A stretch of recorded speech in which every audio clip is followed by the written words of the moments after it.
major. Distinguished professor of American Studies and History at Rutgers University, who's interested in history, but he's fascinated by Bruce Springsteen. Yes, I am. That's Break it down. By the way, this book is called Long Walk Home. Go ahead. Well, my interest in Springsteen started personal, and they became professional. I was 18 years old when I first saw Springsteen perform. Where? I actually saw him open for Chicago at Madison Square Garden. No. This is one of those shows that Springsteen himself disavows. He said it was one of the worst experiences of his life. But I was on a date, and my date wanted to see Chicago. Very popular band at the time. And this guy comes out with his band, blows me away. And what I like to say is my relationship with that girl didn't survive. My relationship with Springsteen has lasted more than 40 years. How many times you see him? It has to be something like 200. So I told you 20 and you were not impressed. You serious? That's it? Yeah, exactly. A rookie. A rookie.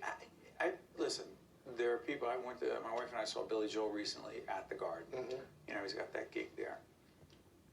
And the fans are loyal. But I've never, ever seen anything, neither have you, and you know a lot better, than the loyalty to Springsteen. What is it based on? Well, part of it is he may be the greatest live performer in the history of rock and roll. And no two nights are the same, no two sets are the same. He understands that the performance is an art form in and of itself. And people who attend those shows go back night after night on the same stand because you feel changed, you feel transformed. He delivers the original promise of rock and roll, right? Freedom, liberation. You know, he would at times go out on stage and say, anybody alive out there? And no matter what else is going on in your life, there's something about that feeling at a live show that people go back time and time again. So let's go through this. Yeah, now, obviously, sure. Springsteen works hard at taking care of himself. He's 70, just turned, as we're doing this program, 70 years of age. Exactly. Has he slowed down at all? I don't think so. Really? You know, I don't think so. I mean, sure, some of the shows, you know, he doesn't necessarily do the knee slides, although the last time he toured, he was still crowd surfing the audience. You know, the shows are still over 3 hours long. But more important, he hasn't slowed down as an artist. His life has been about his music. That's what got him started. While we now think of him as this iconic figure, and he is, he's a global superstar, it's about the work. And the work has continued, and he continues to do the work. And he does the work that he wants to do when he wants to do it. And the Broadway experience for him?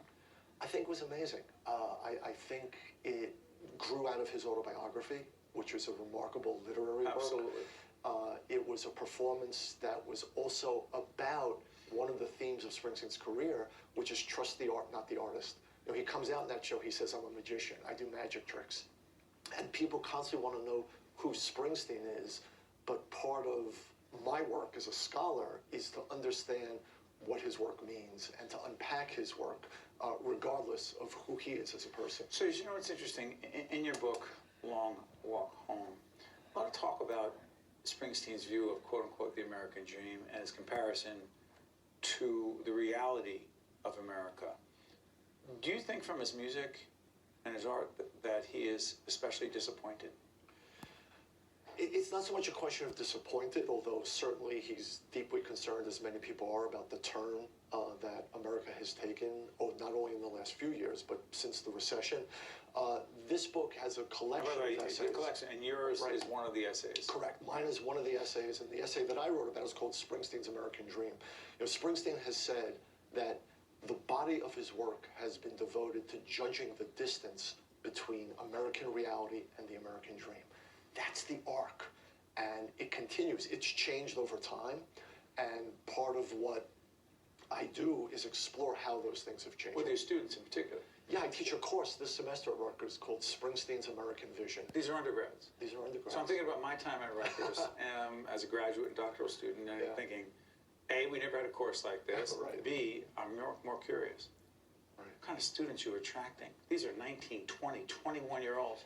They're all... Springsteen's got it by 50 years. No, exactly. And the great thing is they're not necessarily Springsteen fans. I mean, because really? Their parents were Springsteen fans. Of course. And so in some ways they're taking it because they were brought up on Springsteen. In some cases it's because it's New Jersey.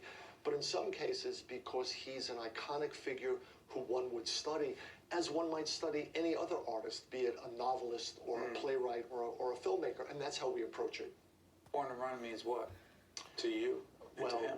For me, Born to Run's the defining song of my life. You'll appreciate this. The first exercise I give the students week one is I have them write about a song that changed their life. And it doesn't have to literally For mine, it was Cats in the Cradle. There you go. I don't want to go into that right now. Okay, I was going to ask you. Oh, I'm not going there. I don't want Go to ahead. put you on the spot. But it's a fabulous exercise because it forces them to think about how do you analyze music? What is a song? Talk about the lyrics. Talk about the music. Why does the song have that power? And talk about American Dream, right? The opening line of Born to Run.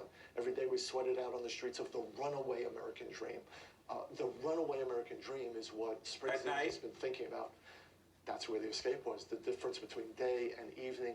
But he changes over time, so those early songs were about liberation and about escape and about freedom become something else. Did you do this? Because there are some friends of mine who are big fans of Springsteen, his music, but they do not appreciate some of his politics. Right. And some of my friends, particularly my friends in the law enforcement community, will talk about 41 shots. I understand.